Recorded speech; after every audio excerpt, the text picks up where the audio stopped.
Akala ko, Sir, magtanong lang po kami, kasi po di po merong pending ngayon ng impeachment. Pending impeachment po. oo. Meron po bang namomonitor ang DND na possible destabilization?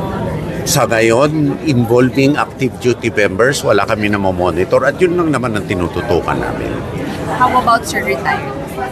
Ay, wala na kaming jurisdiction sa kanila at wala naman silang impluensya sa ating kasundaluhan. I mean, libre sila bilang normal citizens maghayag. But once you're retired from the service, that's it. Pero may namomonitor po kayo, sir? Wala. From the retirees? Well, hindi lang namomonitor, naghahayag naman yung ilan retirees. Please, majority and the bulk of retirees whom we service do not associate themselves with those who are involved in anti-government activities.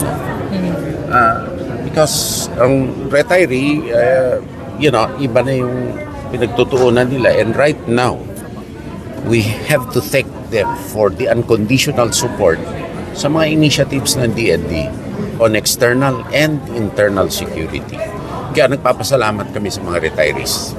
So matatag po ang administrasyon, walang kinakaharap po na threat or anything?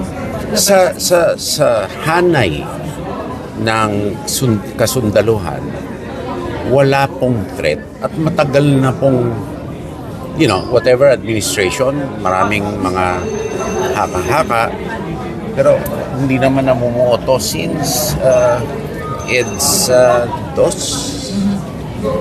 Right. So kasi hindi naman po impeachment, pero di po issues against the president, sir, yung allegation. So wala rin po. You know what? We have a political process. The soldiers have their job. And I think part of the professionalization of the armed forces and the responsibility na humawak ng mas mabisang mga kagamitan at gumamit talaga ng active defense, lalo sila dapat hindi makialam sa politika. Alright, salamat sir. Thank you. Salamat.